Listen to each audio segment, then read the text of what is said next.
Hello जी, नमस्ते, good evening, very good evening. Audio video clear है मेरी? दिखाई सुनाई दे रही हूँ?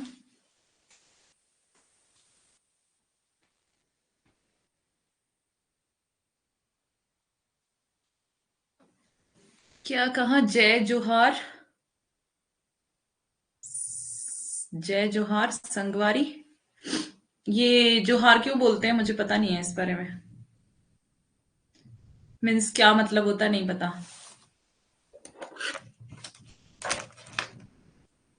Good evening, all clear? Okay, thank you. कैसे हैं आप सब? कैसे चल रही है स्टडी? आज हम पढ़ने वाले हैं असाध्य वीणा, अज्ञे की कविता, लंबी कविता है। Good evening. अभिवादन होता है, अच्छा। ओके। जोहार कहाँ पर बोला जाता है ऐसे? बढ़िया। Happy happy, okay good.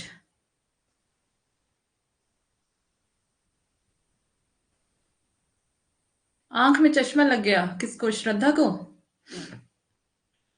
अच्छा, कोई बात नहीं।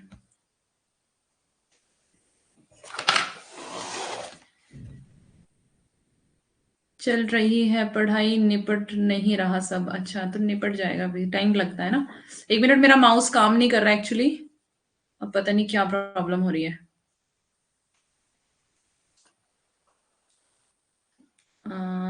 माउस काम नहीं कर रहा, पेन टैब से काम चलाना पड़ेगा।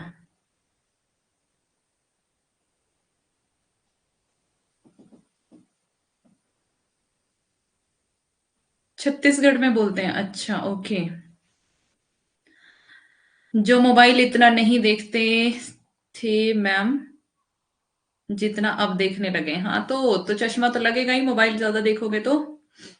पानी आ रहा आंख से, सर दर्द करता है।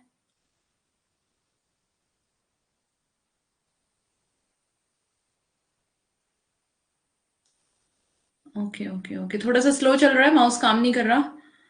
और आगे की कविताएं गलत निकाल लिया मैंने, एक मिनट रुकना।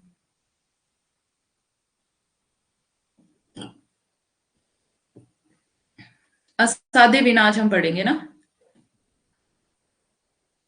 असाध्य बिना पहले पढ़ी है, कुछ बच्चों ने पहले पढ़ी होगी। सबसे पहले हम इसके इंपॉर्टेंट पॉइंट्स को देखेंगे।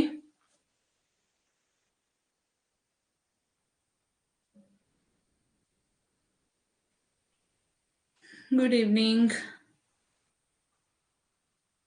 छत्तीसगढ़ की सुने हैं मैम, भाषा बहुत क्या है, मधुर है। अच्छा।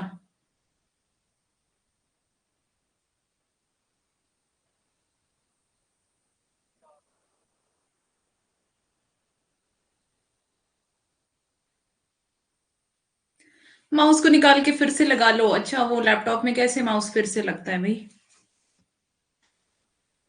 लैपटॉप का माउस थोड़ी निकलता है। माउस तो है मेरे पास दूसरा, लेकिन अभी टाइम नहीं है मेरे पास। अभी हम इससे ही काम चला लेते हैं, पेन से, ठीक है। ज्यादा जरूरत नहीं है, अभी रहने देते हैं। ओके, तो चले अब हम स्टार्ट करते हैं।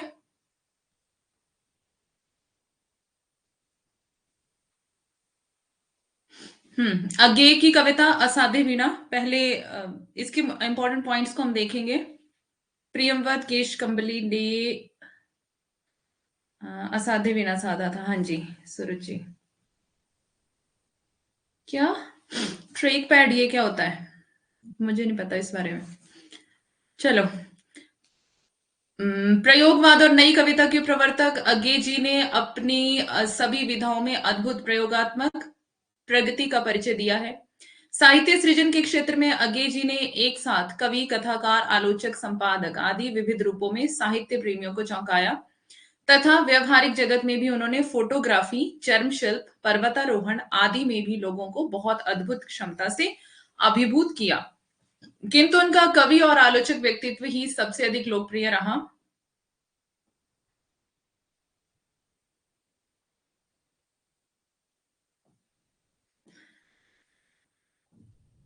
वैसे तो अज्ञेय प्रतीकात्मक अभिव्यक्ति वाली छोटी कविताओं के कवि माने जाते हैं, किंतु इन्होंने एक लंबी कविता भी लिखी है जिसका नाम है असाध्य वीणा। मतलब क्या बता रहे हैं कि छोटी कविताओं के लिए ये लोकप्रिय हैं, अधिक लोकप्रिय मीन्स सॉरी, छोटी कविताएं ज्यादा लिखते हैं, लेकिन एक कविता इनकी लंबी है जिसका नाम है असाध्य वीणा, जिसको हम आज पढ़ने जा रहे हैं। असाध्य वीणा अज्ञेय जी की एक लंबी कविता है। इस कविता की रचना उन्होंने सन 1957-58 के जापान प्रवास के बाद 18 से 20 जून 1961 में अल्मोड़ा के कॉटेज में 321 पंक्ति वाली ये लंबी कविता लिखी थी। कितनी पंक्तियां इसमें? 321। अभी कुछ शॉर्ट वीडियोस बनाई हैं जो इंपॉर्टेंट आपके लिए जानकारी है, जो क्लास में नहीं बताई है, या फिर कई चीजें होती हैं जो मिस हो जाती हैं क्लास में, तो शॉर्ट वीडियो जरूर देखा करें, ठीक है। यह कविता उनके काव्य संग्रह आंगन के पार द्वार में संकलित है, जो 1961 में प्रकाशित हुआ था। ध्यान देंगे, आंगन के पार द्वार में, आंगन में वीणा, और इसके लिए इनको साहित्य अकादमी नहीं, इनके लिए, इसके लिए इनको शायद ज्ञानपीठ मिला है। एक मिनट में चेक कर लेती हूँ। इसके लिए भी मैंने, इस पे भी मैंने शॉर्ट वीडियो बनाई हुई है, आज ही बनाई है। तो शॉर्ट वीडियोस प्लीज देख लिया करें, क्योंकि आपके काम की जानकारी उसमें होती है। नहीं, कोई चैनल नहीं है मेरा, मेरा चैनल नहीं है, फिलर फॉर्म का चैनल है। ओके, फिलर फॉर्म का यूट्यूब चैनल है, वहीं पर डाली जाती है वीडियोस। चलो, असाध्य वीणा कविता एक चीनी जापानी लोक कथा पर आधारित है। ये आपको ध्यान देना है, चीनी जापानी लोक कथा पर, जापानी चीनी कुछ भी कहा जा सकता है। इस कविता की मूल कहानी ओकाकुरा की पुस्तक the book of tree, the book of T नहीं, द बुक ऑफ ट्री में टेमिंग ऑफ द हार्प शीर्षक में संकलित है। ध्यान देंगे, इसकी मूल कथा इस प्रकार है। लुंगामेन नामक घाटी में एक विशाल किरी वृक्ष था, जिसमें किसी जादूगर ने एक वीणा का निर्माण किया। अनेक वाद्य कलाकार इस वीणा को बजाने के लिए कोशिश करके हार गए, पर इस वीणा को नहीं बजा सके, इसलिए इसका नाम असाध्य वीणा पड़ गया, जिसको कोई साध ना सका, है ना। क्या डाल दिया? झूठा सच का पीडीएफ। अच्छा, आपको ऐप पे चाहिए ना वो। I try. अंत में बीन करों का राजकुमार पीवो ही इस वीणा को साध पाता है, ठीक है। पीवो, ध्यान देंगे, बीन करों का राजकुमार पीवो, जिसको प्रियमत केश कमलेश में कहा गया है ना। उसने वीणा से ऐसी तान छेड़ी कि उसमें से तरह तरह की स्वर लहरियां फूट पड़ी। कभी उसमें से प्रेम गीत निकलता था, तो कभी उसमें से युद्ध का राग सुनाई पड़ता था। इस प्रकार की कथा बौद्ध धर्म के जैन या जैन संप्रदाय में भी प्रचलित है। बौद्ध धर्म के जैन संप्रदाय में प्रचलित है, जो एक ध्यान संप्रदाय है, ठीक है। इस संप्रदाय का मानना है कि सत्य का ज्ञान ही वास्तव में आत्मज्ञान है। ताओवासियों में भी इस प्रकार की कथा प्रचलित है। अज्ञेय जी ने इस कथा का भारतीकरण करते हुए वर्णन किया है कि किरीटी है, मीन्स किरीट, मात्रा जो है हटा दी मैंने, नामक वृक्ष से वज्रकीर्ति नामक साधक ने ऐसी वीणा का निर्माण किया जिसे राज दरबार में कोई भी कलावंत बजा नहीं सका। अंततः इस असाध्य वीणा को केशकमली प्रेमविद नाम का साधक ही इससे साध पाता है। जब यह वीणा बजती है, तब दरबार में उपस्थित राजा रानी और प्रजाजनों को अपने अपने व्यक्तित्व और भावनाओं के अनुसार उन्हें अलग अलग संगीत सुनाई देता है। कैसा? राजा रानी और जितने भी प्रजा के लोग वहां पर उपस्थित थे, उनको अपने अपने व्यक्तित्व और अपनी अपनी भावनाओं के अनुसार क्या सुनाई देता है? अलग अलग संगीत सुनाई देता है।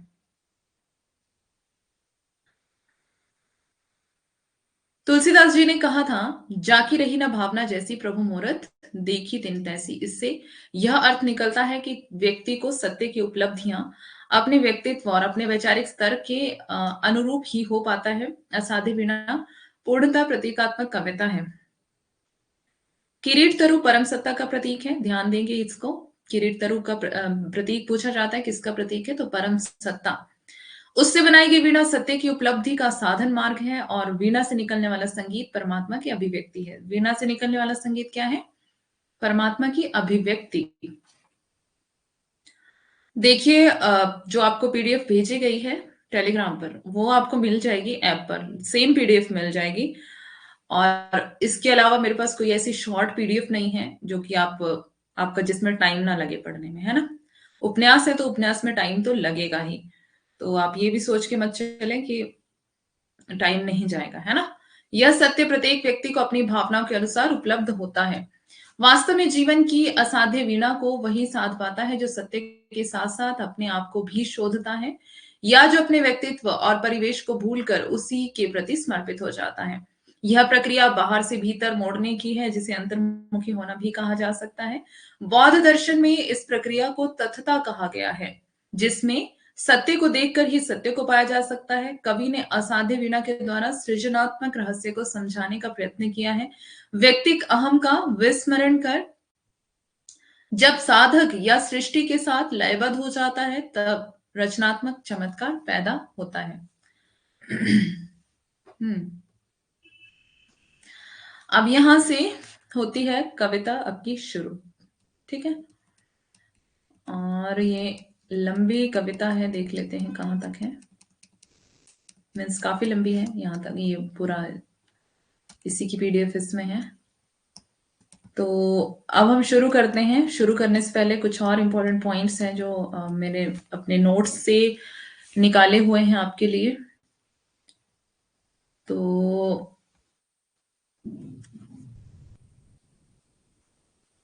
इधर मैं लिख देती हूँ ताकि आपको बाद में मिल जाए ये पीडीएफ में।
आंगन के पार द्वार में संकलित है, ये आप देख लेना। 3 भागों में है ये।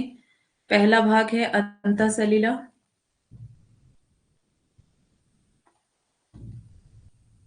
दूसरा है चक्रांत शिला,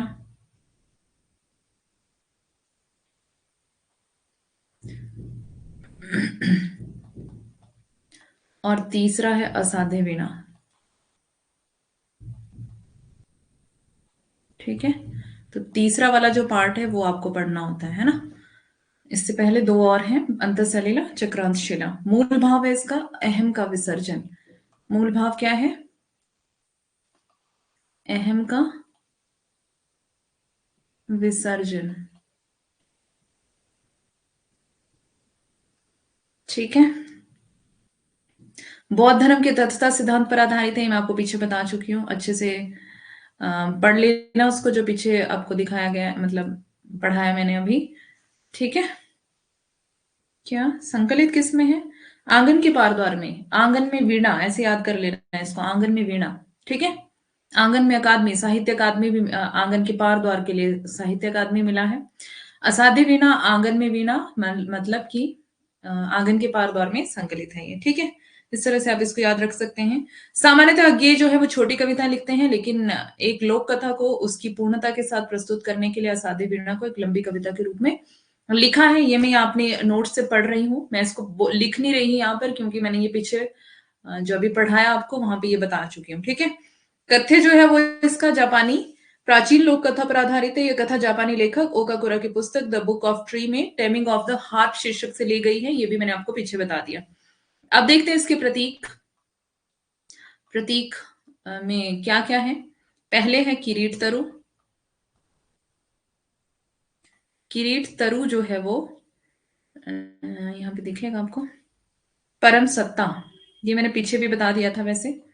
परम सत्ता, और प्रियमवद जो है, प्रियमवद व्यक्ति सत्ता का प्रतीक है। ठीक है, व्यक्ति सत्ता। ठीक है, अब क्या है इसमें?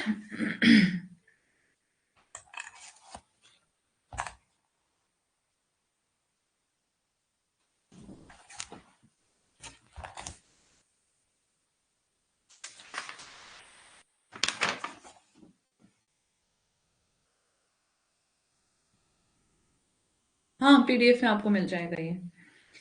साधना की एक अवस्था, बच्चन सिंह बताते हैं, साधना की एक अवस्था जिसको कहते हैं सिटोरी, सिटोरी की अवस्था। ठीक है, सिटोरी अवस्था जो है वो साधक की है, जो कि एक साधक है जो साधना करने निकला है।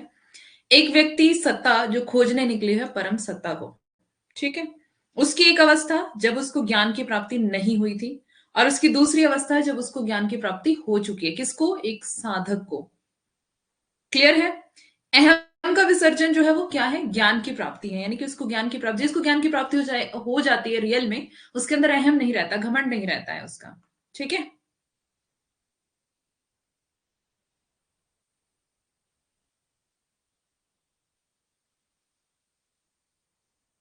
मुझे समझ नहीं आ रहा क्या लिखा तुमने। सिद्ध अवस्था मतलब?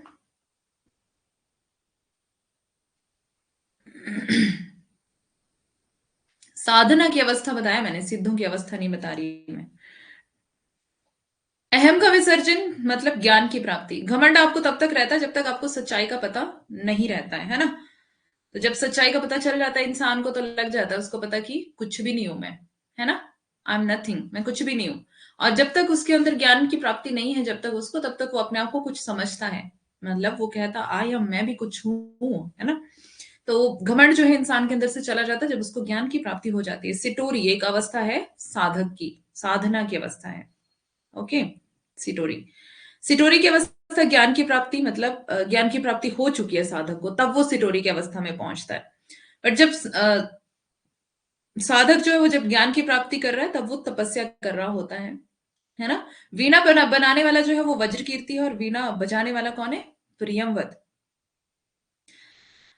यहाँ पे ये दर्शाने की कोशिश की गई है कि ज्ञान प्राप्ति के पहले आप अलग किस्म के मनुष्य होते हैं, और जब ज्ञान प्राप्ति आपको हो जाती है, फिर आप एक डिफरेंट, एक अलग तरह के मनुष्य बन जाते हैं। ठीक है, इसलिए प्रियमवत को वज्र कीर्ति का पुनर्जीवन माना गया है। वज्र कीर्ति को जिंदगी भर साधते साधते किसी तरह ज्ञान प्राप्त हुआ, ज्ञान प्राप्ति के बाद पुनर्जन्म, इसे सिटोरी की अवस्था कहते हैं। सिटोरी की अवस्था में यहाँ कौन है? प्रियमवद है। ठीक है, तो ये बस ऐसे ही आपको बता दिया मैंने कि इसको, इतना टाइम नहीं है मेरे पास कि मैं यहाँ पे लिख के आपको बताऊं, या फिर तो आप इसको क्लास को रिपीट कर लेना दोबारा। ठीक है, क्योंकि हमें ये जल्दी जल्दी खत्म करना है, और समय हमारे पास बहुत कम है, क्लासेस भी बहुत कम है। चलो, मैं इसको बहुत ज्यादा डीपली नहीं जाऊंगी, सिर्फ आपको कल की तरह जैसे मैंने आपको ऊपर ऊपर से स्टोरी समझाई थी, वैसे आज इसकी स्टोरी भी आपको समझाऊंगी, और बहुत ज्यादा मैं गहराई में नहीं जाने वाली हूँ, है ना? तो आपको समझ आ जाएगा, बहुत ही ध्यान से इसको पढ़ना। दो तरह की नजर, हाँ, नजरिया होता है वो, है ना? तो मतलब ध्यान से इसको समझना पड़ना, क्योंकि आपको पता है कि रिसेंटली जो आपका एग्जाम हुआ है उसमें ये सीक्वेंस इसका पूछा गया था कि पहले क्या हुआ था इसमें, फिर बाद में क्या हुआ था। तो इसमें बहुत ज्यादा फिर कंफ्यूजन रहता है अगर आप इसको ढंग से नहीं पढ़ेंगे तो। ठीक है, और क्योंकि इसमें से एग्जाम में क्वेश्चन तो आएगा ही आएगा, ये तो 100% श्योर है, क्योंकि हर बार इसमें से क्वेश्चन आता ही है। तो ध्यान से पढ़ना। आ गए प्रियमवत केश कंबली गुफा गेह, राजा ने आसन दिया, कहा कृत कृत्य हुआ मैं तात पधारे आप, भरोसा है अब मुझको, साध आज मेरे जीवन की पूरी होगी, लघु संकेत समझ राजा का गण दौड़े, लाया साधे वीणा, साधक के आगे रख उसको हट गए, सभी की उत्सुक आंखें एक बार वीणा को लख टिक गई प्रियमवत के चेहरे पर। अब राजा ने क्या किया? राजा खड़े हो गए, राजा ने आसन दिया किसको? प्रियमवत, केश कंबली मतलब अ, कैसे बालों वाले? कंबल जैसे बालों वाले, है ना? तो राजा खड़े हो गए और कहा कि मैं मतलब बहुत ही आनंदित हुआ, बहुत खुश हुआ कि आप पधारे हैं, और मुझे भरोसा है कि जो इच्छा मेरी थी कि मैं कोई, ये वीणा जो है कोई बजा सके, इसको, इसका स्वर सुनने के लिए मेरी, मेरे जीवन की एक इच्छा है कि मैं इसका स्वर सुनूं, तो लघु संकेत समझ राजा का गण दौड़े, सारे गण जो है वो दौड़े चले आए राजा का संकेत को समझकर। और क्या किया उन्होंने, क्यों आए वो दौड़ करके? असाध्य वीणा को लेकर के आए। असाध्य वीणा मतलब ऐसी वीणा जिसको कोई आज तक साध नहीं पाया है। तो साधक के आगे रख उसको हट गए, मीन्स प्रियंवत केशकमली के आगे उस वीणा को रखा और खुद कहाँ हो गए, वो साइड हो गए।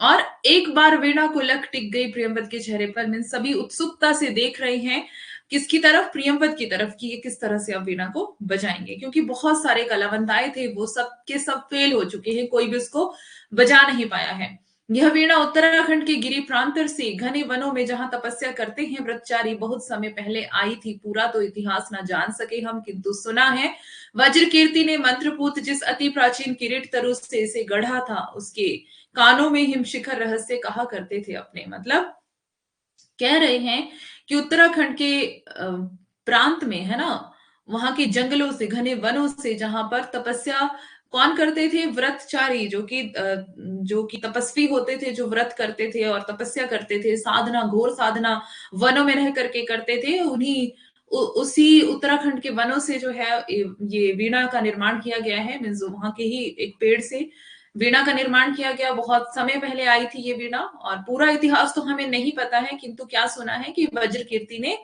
बहुत मंत्र पढ़ पढ़ के इस वीणा का निर्माण किया।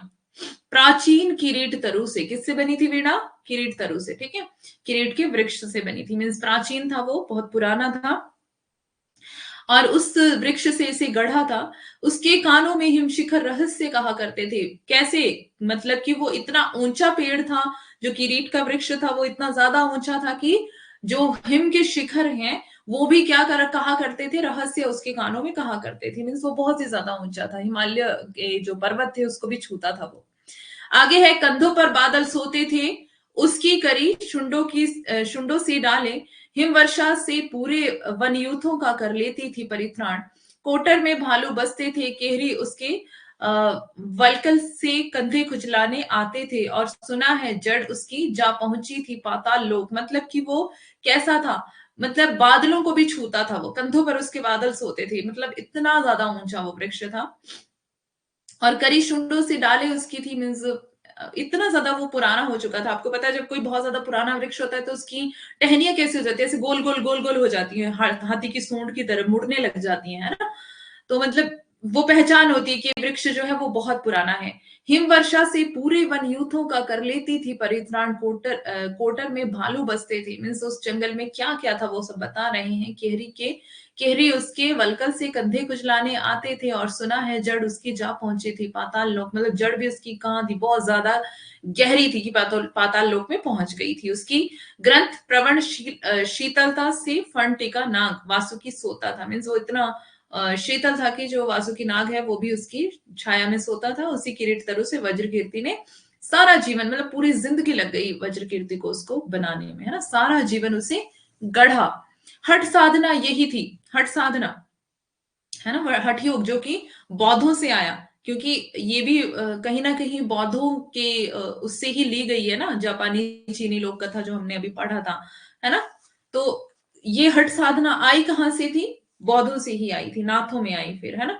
तो हठ साधना यही थी कि साधक की वीणा पूरी हुई, साथ साधना साथ ही जीवन लीला। मतलब साधक की जो वीणा थी, जो वीणा बनाने की प्रक्रिया थी वो भी पूरी हुई, उनकी उस साधक की साधना भी पूरी हुई, और उसकी जीवन लीला भी पूरी हो गई, यानी कि वो मृत्यु भी हो गई उनकी, है ना। पूरा जीवन भी उसी वीणा को बनाते बनाते समाप्त हो गया।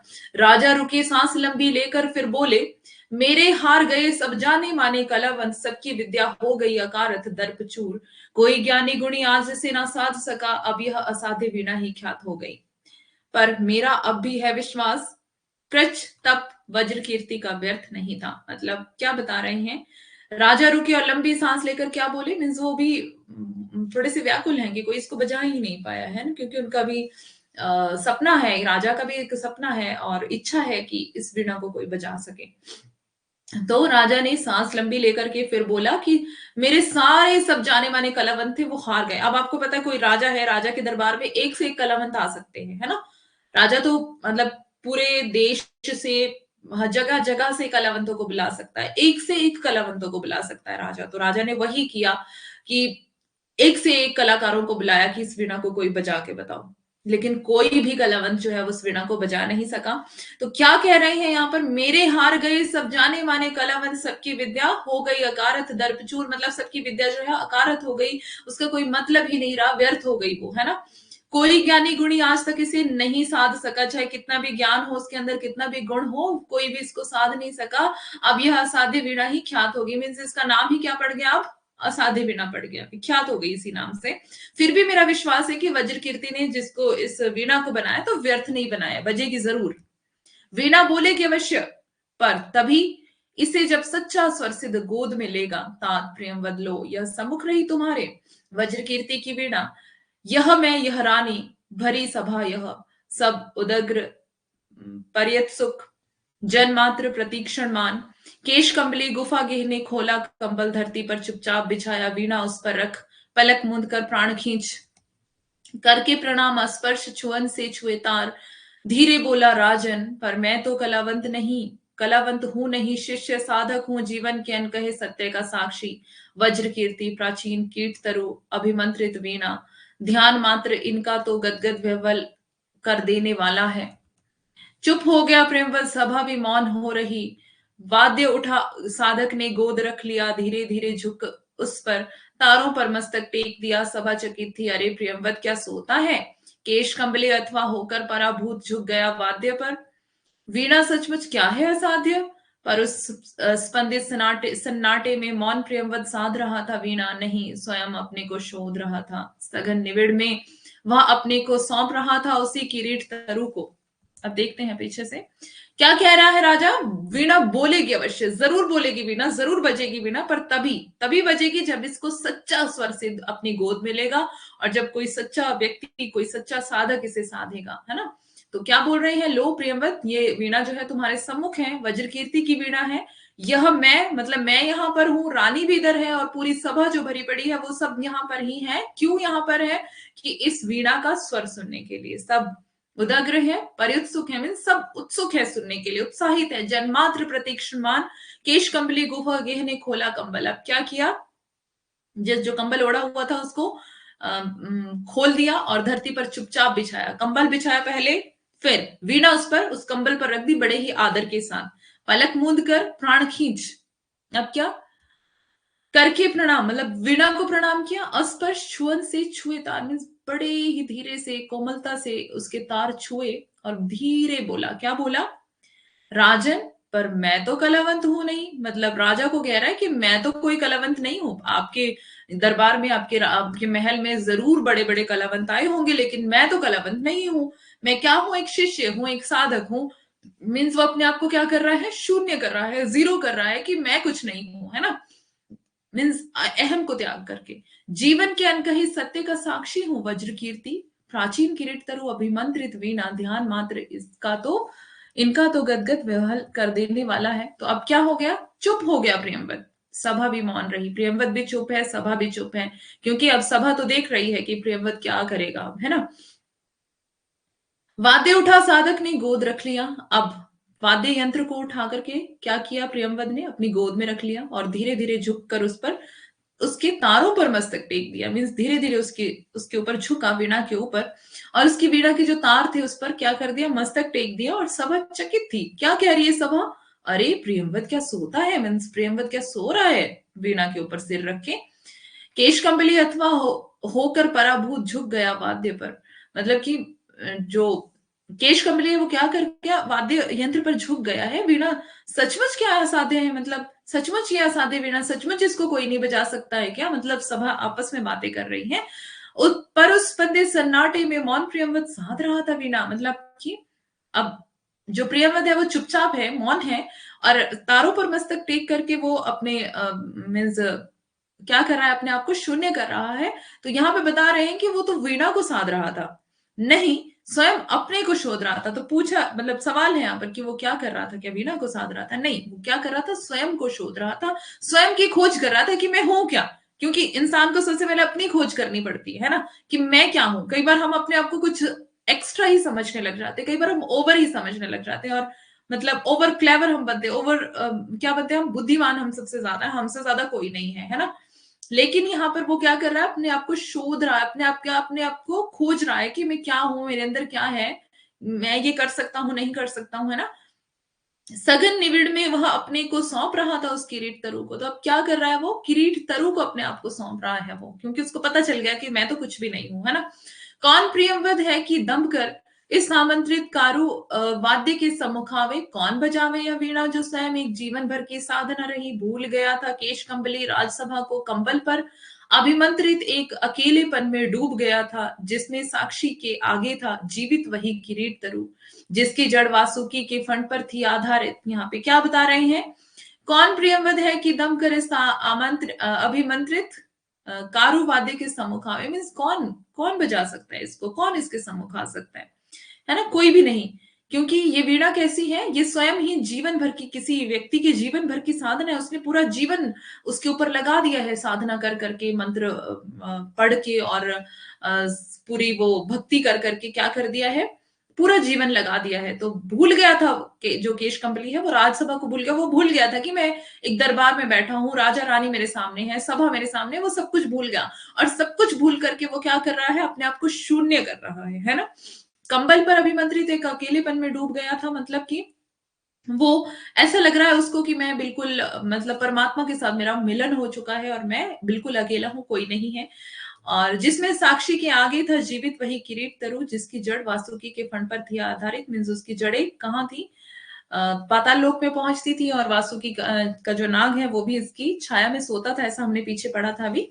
जिसके कंधों पर बादल सोते थे और कान में जिसके हिमगिरी कहते थे अपने रहस्य, मतलब जो बादल थे वो भी, मीन्स वो इतनी उसकी ऊंचाई थी कि वो बादलों को छूता था, और ऐसा लगता था कि उसके कंधों पर बादल सो रहे हैं।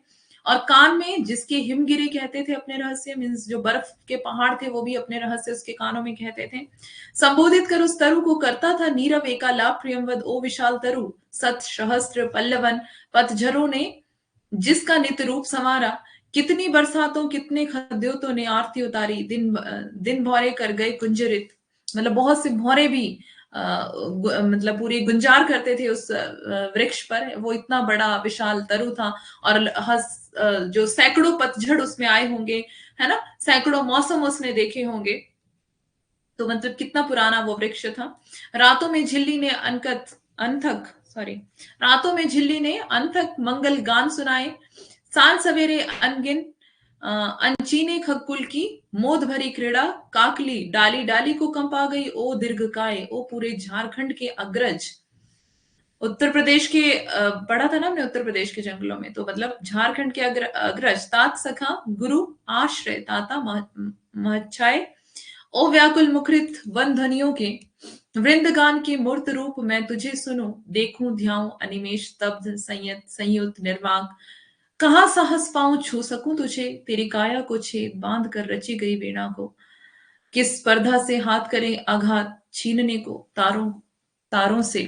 तो क्या बता रहे हैं कि रात को झिल्ली और ने कितने मंगल गान सुनाए होंगे उसके ऊपर बैठ करके, और सांझ सवेरे कितने ही पक्षी, अनगिनत पक्षी जो है उसके ऊपर आते होंगे और अपनी मोद भरी क्रीड़ा करते होंगे, खुशी से आनंद से उसके ऊपर क्रीड़ा करते होंगे, है ना। डाली डाली कांपती होगी और हिलती होगी।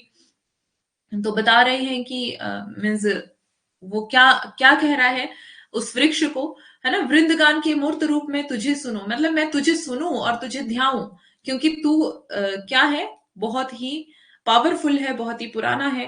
कहाँ साहस पाऊं तुझे छू सकूं तुझे, मतलब मुझ में इतना साहस भी नहीं है कि मैं तुझे छू सकूं, क्योंकि अ, उस वृक्ष के अंदर जो है वो पावर थी, है ना। तेरी काया को छेद बांध कर रची गई वीणा को, मतलब तेरा जो काया, तेरा जो शरीर था, मीन्स वो वृक्ष को कह रहे हैं किरीट तरु को, कि तेरी काया को छेद करके ये वीणा बनाई गई, और किस स्पर्धा से तुझे आघात करूं मैं, है ना। और मतलब जब तेरी तारों को मैं छू और बजाऊं तो मतलब आघात होगा, तो मैं किस तरह से करूं, मैं मतलब मुझ में इतना साहस नहीं है और इतनी योग्यता भी नहीं है। एक चोट में वह संचित संगीत जिसे रचने में स्वयं न जाने कितनों के स्पंदित प्राण रच गए। नहीं नहीं वीणा यह मेरी गोद रखी है रहे, किंतु मैं ही तो तेरी गोद बैठा मोद भरा बालक हूं। ओ तरुतात संभाल मुझे, मेरी हर किलक पुलक में डूब जाए मैं सुनूं। क्या कह रहा है, एक चोट में वह संचित संगीत जिसे रचने में स्वयं न जाने कितनों के स्पंदित प्राण रच गए। नहीं नहीं, वीणा मेरी गोद में रखी रहे, किंतु मैं ही तो, मतलब वीणा बेशक मेरी गोद में है, पर मैं तेरा बालक हूं, है ना। वीणा बेशक मैंने अपनी गोद में रखी है, पर तू मुझे संभाल, तू मुझे अपनी गोद में ले, क्योंकि मैं तेरा बालक हूं। और मेरी हर किलक पुलक में डूब जाए और मैं तुझे सुनना चाहता हूं, मैं तुझे सुनूं, मैं तुझे गुनूं, विस्मय से भर आंखों, तेरे अनुभव का एक एक अंतः स्वर, तेरे दोलन की लोरी पर झूमू मैं तन्मय, तू गा, तू मतलब वो उसको कह रहा है कि तू गा, ताकि मैं झूमूं, ताकि मैं नाचूं, ताकि मैं गाऊं, ताकि मैं आनंद मनाऊं। तेरी लय पर मेरी सांसें भरे पूरे रीते विश्रांति पाए, गा तू। यह वीणा रखी है तेरा अंग अपंग, किंतु अंगी तो अक्षत, आत्मभरित रसविद तू गा, मेरे अंधियारे अंतस में आलोक जगा, स्मृति का श्रुति का, तू गा तू गा तू गा। हाँ, मुझे स्मरण है बदली कौन पत्तियों पर वर्षा बूंदों की पटपट, घनी रात में महुए का चुपचाप टपकना, चौके खगशावक की चिहूक, शिलाओं को दुलराते वन झरने के द्रुत लहरीले जल का कल निनाद कुहरे में छनकर आती। ये वाली जो पंक्तियां हैं देख लेना, इंपॉर्टेंट है, बहुत बार पूछी गई हैं ये वाली। हाँ मुझे स्मरण है, यहां से देख लेना। हाँ मुझे स्मरण है बदली कौंद पत्तियों पर, बदली कौंद पत्तियों पर वर्षा बूंदों की पटपट, घनी रात में महुए का चुपचाप टपकना, मतलब ये बता रहा है कि मुझे वो भी स्मरण है जब ये जो किरीट का तरु था, जब बदली आती थी और जिस तरह से अ, जो बारिश होती थी और पत्तियों के ऊपर से टप टप जो है बूंदे बहती थी, घनी रात में महुए का चुपचाप टपकना, और मतलब रात को जो महुआ होता है वो टपक रहा होता है। ये आपको ज्यादा पता होगा क्योंकि आपके उधर महुआ होता है ना। चौके खग शावक की चिहुक, शिलाओं को दुलराते वन झरने के द्रुत लहरीले जल का कल निनाद कोहरे में छनकर आती, पार्वती गांव के उत्सव ढोलक की थाप, गडरियों की अनसुनी बांसुरी, कटफोड़े का ठेका, फुलसुंगनी की आतुर फुरकन। ये भी देख लेना पंक्तियां ना। ओस बूंद की ढरकन इतनी कोमल तरल की, झरते झरते मानो हर सिंगार का फूल बन गई, भरे शरद के ताल लहरियों के सरसर ध्वनि, कुंजों का क्रिंकार, कांध लंबी टिटटिब की, पंख युक्त सायक सी हंस बला का, चीड़ वनों में गंध अंध, उन्मत्त पतंग की जहां तहां टकराहट, जल प्रपात का प्लुत एक स्वर, झिल्ली दादुर कोकिल चातक की झंकार, पुकारों की यति में, संस्कृति की साए साए। हाँ मुझे स्मरण है दूर पहाड़ों से काले मेघों की बाढ़, हाथियों का मानो चिंगाड़ रहा हो यूथ, यूथ मतलब ग्रुप, हाथियों का एक ग्रुप है ना। तो ये पूरा बता रहे हैं कि उन वनों में कैसा कैसा क्या क्या चीजें पाई जाती थी, और कैसे कैसे बारिश होती थी, किस तरह से मौसम बदलते थे, हर एक चीज का यहाँ पे वर्णन है, कैसे मेंढक वहां पे होते थे ना, हाथी कैसे हाथियों का ग्रुप जो है पूरा कैसे वहां से जाता था, घर घराहट चढ़ती पहिया की, रेतीले कगार का गिरना, छप छपाड़, झंझा की फुफकार, तप्त पेड़ों का अररा कर टूट कर गिरना। ये पंक्तियां भी देखते रहना साथ में। ओले की कर्री चपत, जमे पाले से तनी कटारी सी सूखी घासों की टूटन, ऐंठी मिट्टी का स्निग्ध घाम में धीरे धीरे रिसना, हिम तुषार के फाहे धरती के घावों को सहलाते चुपचाप, घाटियों में भरती गिरती चट्टानों की गूंज, कांपती मंद्र गूंज अनुगूंज सांस खोई सी धीरे धीरे नीरव। मुझे स्मरण है हरी तलहटी में छोटे पेड़ों की ओट ताल पर बंधे समय वन पशुओं की नानाविध आतुर तृप्त पुकारें, गर्जन घुरघुर, चीख भूख हुक्का चिचियाहट, कमल कुमुद पत्रों पर चोर पैर द्रुत धावित, जल पंछी की चाप थाप दादुर की चकित छलांगों की, पंथी के घोड़े की टाप अधीर, अचंचल धीर थाप भैंसों की भारी खुरकी।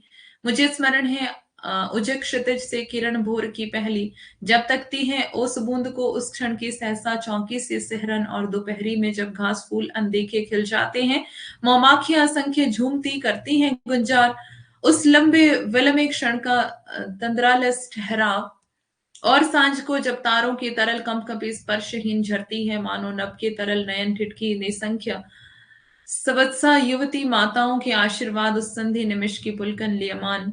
मुझे स्मरण है और चित्र प्रतीक स्तब्ध विजड़ित करता है मुझको, सुनता हूं मैं पर हर स्वर कंपन लेता है मुझको, मुझसे सोख वायु सा नाद भरा मैं उड़ जाता हूं। मुझे स्मरण है पर मुझको मैं भूल गया, सुनता हूं मैं।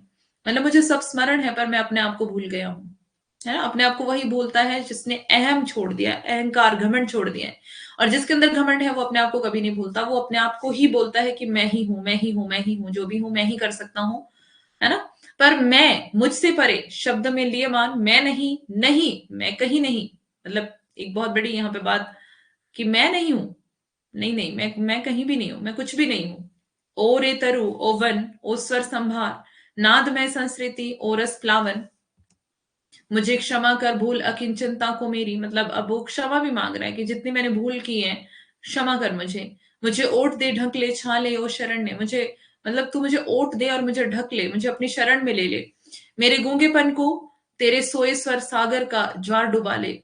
आ मुझे भुला, तू उतर वीण के तारों में। मतलब मुझे भुला करके तू क्या कर, वीणा के तारों में उतर आ, अपने से गा, अपने को गा। मतलब तू अपने आप से गा और अपने आप को ही गा। अपने खगकुल को मुखरित कर, मतलब अपने स्वर को सुना अपने मुख से। अपनी छाया में पले मृगों की चौकड़ियों को ताल बांध, अपने छाया तप वृष्टि पवन पल्लव कुसुमन की लय पर अपने जीवन संचय को कर छंद युक्त। अपनी प्रज्ञा को दे अपनी प्रज्ञा को वाणी दे, तू गा, तू गा, तू सन्निधि पा, तू खो, तू आ, तू हो, तू गा, तू गा। मीन्स तू ही कर सब कुछ, क्योंकि मैं कुछ नहीं कर सकता। है ना? तू ही गा, तू ही सुना अपने स्वर को, मैं कुछ नहीं कर सकता क्योंकि मैं कुछ भी नहीं हूं, आई एम नथिंग। अब क्या हो गया? जैसे ही वो उस किरीट किरीट तरु से बातचीत कर रहा है, प्रियंवत, तो क्या हो गया? राजा जागे। समाधिस्थ संगीतकार का हाथ उठा था, कांपी थी उंगलियां, अलस अंगड़ाई लेकर मानो जाग उठी थी वीणा। किलक उठे थे स्वर शिशु, नीरव पद रखता जालिक मायावी, सधे करों से धीरे धीरे धीरे डाल रहा था जाल हीम तारों का। सहसा वीणा झंझना उठी, संगीतकार की आंखों में ठंडी पिघली ज्वाला सी झलक गई। अब क्या हो गया? संगीतकार का हाथ उठा और उंगलियां कांप रही थी। संगीतकार कौन है? प्रियंवद, केश कमली, अलस अंगड़ाई लेकर, मतलब ऐसा लग रहा था कि आलस में अंगड़ाई से लेकर के मानो वीणा एकदम से जाग उठी, जैसे सोई थी वहां। है ना? किलक उठे थे स्वर शिशु, मतलब शिशु के स्वर किलक उठे। नीरव पद रखता जालिक माया विसधे कनों से धीरे धीरे धीरे डाल रहा था हेम तारों का। सहसा वीणा झंझना उठी। जैसे वो धीरे धीरे उसको, उसके तारों को स्पर्श कर रहा था, तो एकदम से क्या हो गया? वीणा झंझना उठी, वीणा बच गई। संगीतकार की आंखों में ठंडी पिघली ज्वाला से झलक गई। रोमांच एक बिजली सा सबके तन में दौड़ गया। रोमांच एक बिजली सा सबके तन में दौड़ गया। कैसे? क्यों? क्योंकि वीणा बज गई है। वो असाध्य वीणा जिसको कोई भी आज तक साध नहीं पाया था, जिसका स्वर सुनने के लिए लोग जो है वो, मतलब उत्सुक थे कि कब बजेगी ये वीणा। है ना? अवतरित हुआ संगीत स्वयंभू, जिसमें सोता है अखंड ब्रह्मा का मौन, और शेष प्रभा में डूब गए सब एक साथ। सब अलग अलग एकाकी पार तेरे, राजा ने अलग सुना, जय देवी यश गाए, वरमाला लिए गाती थी मंगल गीत। अब क्या बता रहे हैं कि जब वीणा बजी तो सबने अलग अलग अपना अपना संगीत सुना। क्या क्या सुना? जिसको जैसा जैसा, जिसकी जैसी जैसी भावना, जैसी जैसी विचारधारा थी, जैसा हमने पीछे देखा था। राजा ने क्या सुना? राजा ने अलग सुना। क्या? कि राजा की जय हो रही है, और वरमाला लिए हुए, मंगल गीत गाते हुए, मीन्स मेरा क्या हो रहा है? आदर हो रहा है। दुदुम्बी दूर कहीं बसती थी, राज मुकुट सहसा हल्का हो आया था। मीन्स अब राजा को ऐसा लग रहा था कि जो राज मुकुट है, मीन्स वो बहुत ही हल्का हो गया, अचानक से हल्का हो गया वो। मीन्स जो राजपाट का जो भार था मेरे सिर पर, ऐसा लगा जैसे किसी ने हल्का कर दिया उसको। क्योंकि एक राजा है तो राजा के ऊपर सारी रिस्पॉन्सिबिलिटीज होती है, जिम्मेदारियां होती हैं, तो मीन्स उन जिम्मेदारियों का बोझ रहता है। तो ऐसा लगा कि किसी ने वो बोझ जो है वो उठा लिया, वो हल्का कर दिया हो। मानो हो फूल सिरिस का, ऐसा लगा वो राज मुकुट जैसे शिरिस का फूल सिर पे रखा हुआ है। ईर्ष्या, महत्वाकांक्षा, द्वेष, चाटुता, सभी पुराने लुगड़े से झड़ गए। मीन्स जो ईर्ष्या जलन इंसान के अंदर रहती है, वो सब क्या हो गई? झड़ गई, निकल गई। मतलब अ, क्या हो गया? साइड हो गई वो चीजें। निखर आया था जीवन कांचन। अब मतलब सोने की तरह जीवन निखर गया। धर्म भाव से जिसे निछावर कर वह कर देगा। मतलब वो बोल रहा है कि उस जीवन को क्या करेगा? धर्म भाव से निछावर करेगा, यानी कि जनता के हित के लिए ही वो उस जीवन को प्रयोग करेगा, समर्पित करेगा। अब ये राजा ने तो इतना सुना, अब रानी ने क्या सुना? रानी ने अलग सुना। छंटती बदली में एक कौंध गई, कौंध कह गई, तुम्हारे ये मणिमाणक कंठहार, पट वस्त्र, मेखला, किंकिणी, सब अंधकार के कण हैं, ये आलोक एक है। मतलब रानी को क्या सुनाई दे रहा है कि जो तुमने ये मणिमाणक के जो हार, कंठहार पहने हैं और सुंदर सुंदर तरह तरह के राजपाट के वस्त्र पहने हैं और जो तरह तरह की मालाएं जो गले में पहनी हुई हैं, ये क्या है? सब अंधकार के कण हैं, कुछ नहीं है ये। प्यार अनन्य उसी की विद्युलता, घेरती रहती है रसभार मेघ को, थिरक उसी की छाती पर, उसमें छिपकर सो जाती है। आश्वस्त सहज विश्वास भरी रानी उस एक प्यार को साधेगी। मतलब उसको लगा कि मुझे प्यार करना चाहिए, है ना, जनता से, लोगों से। लोगों से ऐसा प्यार जैसे एक बच्चे से किया जाता है, तो रानी का एक कर्तव्य रहता है कि वो जनता को क्या समझे? बच्चों की तरह प्यार करे। तो अब क्या करेगी? एक प्यार को साधेगी। सबने भी अलग अलग संगीत सुना, पूरी सभा वहां पर बैठी थी, अब सबने अलग अलग संगीत सुना। इसको वह कृपा वाक्य था प्रभुओं का, उसको आतंक मुक्ति का आश्वासन। किसी को प्रभुओं की कृपा सुनाई दी जिसको ऐसी जरूरत थी। आतंक मुक्ति का आश्वासन मीन्स किसी को जो भय था, आतंक था, उससे मुक्ति का आश्वासन मिला कि हाँ, अब वो डर, वो भय जो है मेरे जीवन से जा चुका है। इसको इसको मतलब किसी और को, वह भारी तिजोरी में सोने की खनक, मतलब किसी और को क्या हुआ?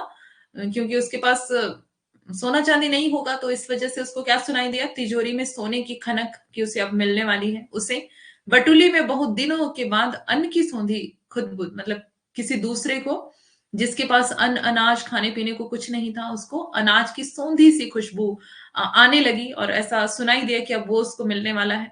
किसी एक को नई वधु की सहमी सी पायल ध्वनि, मीन्स उसकी शादी नहीं हुई थी, तो उसको क्या सुनाई दिया? नई दुल्हन की, नई वधु पत्नी की एक सहमी सी पायल की ध्वनि सुनाई दी। किसी दूसरे को शिशु की किलकारी, जिसके पास बच्चा नहीं था उसको शिशु की किलकारी सुनाई दी। किसी एक को जाल फंसी मछली की तड़पन, एक अपर को चहक मुक्त नभ में उड़ती चिड़िया की, है ना, एक को मतलब एक अपर को चहक मुक्त नभ में उड़ती चिड़िया की, मीन्स वो जो चिड़िया थी, जो किसमें थी? पिंजरे में थी, कैद थी, गुलामी में थी, अब वो आजाद हो चुकी है।